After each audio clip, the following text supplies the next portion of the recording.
ஐயா ஐயா நமஸ்காரம். நான் அந்த கேள்வியை கேட்டுறேங்கய்யா. இப்போ மனம் அடங்கினால் மாயை இல்லை அப்படிங்கிறது நம்ம புஸ்தகத்துல படிச்சிருக்கிறோங்கய்யா. புஸ்தகத்துல இருக்குது அந்த வார்த்தை. மனம் அடங்கினால் மாயை இல்லை அப்படிங்கிறது வந்து புஸ்தகத்துல சித்த ஆஹ், வித்தைங்கிற நூலில் சாமி வந்து ஆஹ், மனமடங்கும் போல் மாயையும் இல்லை, நுணம் மனமடங்காதே மாயையும் அடங்கிடா அப்படின்னு சொல்லி ஒரு மலையாள ஸ்லோகத்தை வந்து 9வது பாயிண்டா வந்து அங்க கொடுத்துருக்குறாங்க. இப்போ மனம் அடங்கினால் மாயை இல்லை அப்படிங்கிற ஒரு அர்த்தம் அதுல வருது. இப்போ நம்ம நைட்டு தூங்கும் போது நமக்கு வந்து மனம் அடங்கிதான் இருக்குது. அப்போ அது மாயை இல்லைன்னு நம்ம சொல்லிட முடியுங்களாங்க? வந்து நம்ம கேள்வி வந்து ஒரு அதோடைய ஆரம்பத்திலேருந்து பார்த்தோம்னா அதோட வேர்லேருந்து பார்த்தா ஓரளவுக்கு நமக்கு அது புரியும். அப்போ வேறு சேர்த்து தான் பார்க்கணும். இப்போ மனதுக்கு மூலம் என்னது அப்படின்னு பார்த்தோம்னா மாயை தான் மனதுக்கு மூலமா இருக்குது இல்லைங்களா? அப்போ மனது போய் மாயையில் அடங்கினாலும் மாயை இருக்கத்தான் செய்யும். மாயே இல்லாம போனாதான் நீங்க சொல்ற அந்த வேர் இல்லாம போகுது. கரெக்ட்டுங்களா? கரெக்ட்டுங்க.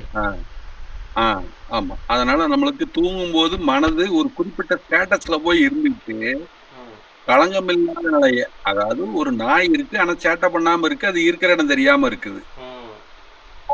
டிஸ்டர்பன்ஸ் இல்ல. அதனால இந்த ஈஸ்வரத்துவத்துக்கு அப்ப தடை இல்லாம இருக்கு. அப்ப கலங்கமற்ற நிலைன்னு அப்ப சொல்றோம். ஆனா அதே கனவு வந்துட்டா அது கலங்கத்தோட கூடிய நிலைதான். அப்ப தூக்கம் இல்லை. சரிங்களா? அப்ப களங்கத்துவம் நிஷ்களத்துவம் 2 இருக்கு. சரிங்களா? சகலத்துவம் சேர்ந்து இருக்கு, நிஷ்களத்துவம் இருக்கு. அப்ப இந்த 2 நிலையில குறிப்பிட்ட நிலையில வந்து மனம் வந்து கனவு ஏதாவது கண்டுகொண்டு இருந்தால் அது தூக்கமா கூட இருக்கலாம். அப்படி இருக்கும்போது கூட அதோட வேலை இருக்குது உங்களுக்கு. அப்போ எப்படி பார்த்தாலும் மாயை மறுபடியும் இருக்கிறனால தான் மறுபடியும் மனம் வந்து வெளியில வந்து வியாபிக்குது. மறுபடியும் அகங்காரத்தின் மூலயமாக வருகிறது. அப்ப அகங்காரம் மனதுல ஒடுங்குது. மனது ஜீவன்ல ஒடுங்கல. அப்ப மனம் வந்து ஜீவன்ல ஒடுங்கி ஜீவன் மாத்திரமா இருக்கும்போதுதான் நீங்க வந்து அந்த ஈஸ்வரத்துவ நிலையை பெறுவதற்கான தகுதி அங்கதான் வந்து சேருது. அப்ப ஜீவன் தான் ஈஸ்வரத்துவத்தை உணர்கிறது. அப்போ எப்போ ஜீவன் வந்து ஈஸ்வரத்துவ நிலையை பெறும்னா மனம் முற்றிலும் ஜீவனில் கரைந்து போக வேண்டும். அப்போ ஜீவன் ஈஸ்வரத்துவ நிலை அடையும் போது அப்போதான் உங்களுக்கு மாயைங்கிறது இல்லை. ஈஸ்வரனா ஆகிற வரைக்கும் மாயைங்கிறது இருக்குது. சரிங்களா? அப்போ நான் இதை இப்படி புரிஞ்சுக்கலாங்கய்யா. இப்போ மனம் அடங்கிறதுங்கிறது அவங்க தூக்கத்தில் அடங்கக்கூடிய அந்த அது சும்மா வேலை செய்யாமல் இருக்கிறத அவங்க சொல்லல. இங்க மனம் அடங்குதல்ங்கிறது எப்படி புரிஞ்சுக்கணும்னா அது ஜீவனில் சேர்ந்து இருக்கக்கூடிய நிலைமையா புரிஞ்சுக்கலாம். நிஷ்டையில அந்த ஜீவனோடு அது கரைந்து போகக்கூடிய அந்த நிலைமைதான் மனம் அடங்கின நிலைமையாக இங்க சொல்லியிருக்கிறாங்க. அந்த நிலைமையில மாயை இல்லை அப்படின்னு தெரிஞ்சுக்கலாம். இது சும்மா வேலை செய்யல அப்படின்னு சொன்னா மனத்தினுடைய தன்மைங்கிறது ஜீவன் மாத்திரம் ஜீவன் தன்னுடைய ஈஸ்வர தன்மையை உணர்ந்து கொள்கிறதுங்கிறது மாத்திரம்தான் அந்த ஜீவேஸ்வர ஐக்கியத்துல மாத்திரம்தான் அது இல்லை. அந்த ஐக்கியம் ஆகிற வரைக்கும் இந்த மாயங்கிற தன்மை இருக்குது. நம்ம நார்மலா இப்ப நிஷ்டை அனுபவிக்கிறோம் அப்படின்னு சொன்னா அதுல 6 ஆதாரங்களை கடந்து போகும்போது கூட மாயை இருக்கவே செய்யுது.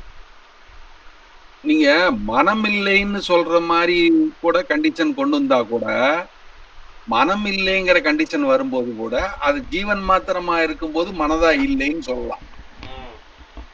அப்பவும் ஜீவன்கிற தன்மை இருக்குது. ஜீவன்கிற தன்மை இருக்க வரைக்கும் உங்களுக்கு மறுபடியும் வந்து வெளியில வர்றதுக்கு வாய்ப்பு இருக்குது.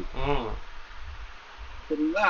அப்ப அகங்காரம் வந்து மனதில ஒடுங்கி மனது ஜீவன்ல ஒடுங்கி ஜீவன் ஈஸ்வரன்ல ஒடுங்கியாச்சுங்கும் போது மட்டும்தான் உங்களுக்கு சுத்த மாயைங்கிற தன்மைக்கு அங்க வேலையே இல்லை. அது வந்து அந்த வேறதான். அப்போ அது வந்து விசுத்திங்கிற அந்த ஸ்டேஜ் கடந்து போகும்போதுதான் அது அந்த வேலையை விட்டு அந்த ஜாக்கிரத நிலைமைக்கு அந்த ஜீவன் வரும்போது அது ஆக்னைங்கிற நேரத்துல அது சிவனாக மாற்றம் அடைஞ்சு ஈஸ்வரத்துவத்தை அடைந்திருக்கிற சமயம் வரைக்குமே அந்த மாயை இருக்கவே செய்யும். அது ஈஸ்வரத்துவம் அடைந்ததுக்கு அப்புறம் அங்க சலனப்படுறதுக்கு ஒண்ணும் இல்லைங்கிற ஸ்டேஜ் வரும்போது தான் மாயைங்கிறது இல்லாமல் ஆகுது இல்லைங்களா? அதனாலதான் சாமி இல்ல சலனத்தை தான் அவர் மாயைன்னு சொல்லியிருப்பாரு. இல்ல அங்க வந்து நீங்க சூரியன் உதித்தால் பின்பு நமக்கு இருட்டு இல்லைன்னு சொல்றாருல்ல. ஆமாங்க. அப்ப சூரியன் உதித்து விட்டால் இருட்டு இல்லைன்னு சொல்ற இடத்துலயும் கூட ம், அங்க சூரியன் இருக்குதுங்கிற ஒரு கேள்வி இருக்குது. ம், அப்ப அது யார் பார்க்கறான்னு இருக்குது. ம், அப்ப காண்கிற தன்மை இருக்குது. ம், அப்ப அறிகிற தன்மை இருக்குது. ம், இது எல்லாமே இல்லாம போகணும். காண்பான் காட்சி காணப்படும் பொருள் ஒன்றாக காண்பதே காட்சின்னு வரணும். ம், அந்த பார்க்கிறான், பார்க்கிறவன் இருக்கிறான், சாட்சி இருக்குது அப்படிங்கிற இடம் கூட இருக்கக்கூடாது. ம், அதுதான் முழுமை. ம், ஒன்றாக காண்பதே காட்சி. ம், அதாவது அது நிர்விகல்ப சமாதின்னு சொல்லக்கூடிய இடத்துல நான் இருக்கிறேன் என்று சொல்வதற்கு கூட ஆள் இல்லைங்கிறது நீங்க வேதாந்தம்னு சொல்லலாம். சாமியும் அதை எப்படி கொண்டு வர்றாருன்னா தான் தானாக இருக்கிற நிலைன்னு கொண்டு வர்றாரு. சூனிய பதவியாகி ஆனந்தம் சித்திக்குங்கிறார். சரிங்களா? அப்ப ஆக்ஞைக்கு வருது உங்களுக்கு ஜாக்கிரதை உண்டாகுது, ஜீவனுக்கு ஜாக்கிரதை உண்டாகுது.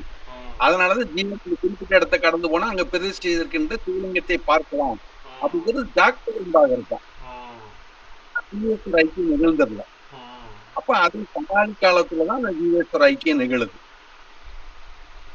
அப்படி புருவமத்தியோட கூடிய தியானத்தோட ஜீவேஸ்வர ஐக்கியம்ங்கிற சமாதி யார் ஒருவர் ஆயிருக்காரோ அவருக்கு சமாதி வைக்க வேண்டும். கரெக்டா?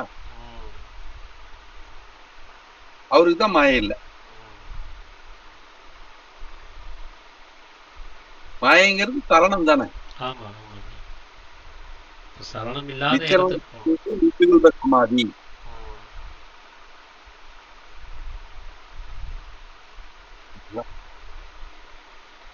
சந்தோஷம். அருமையான ஒரு விளக்கம்.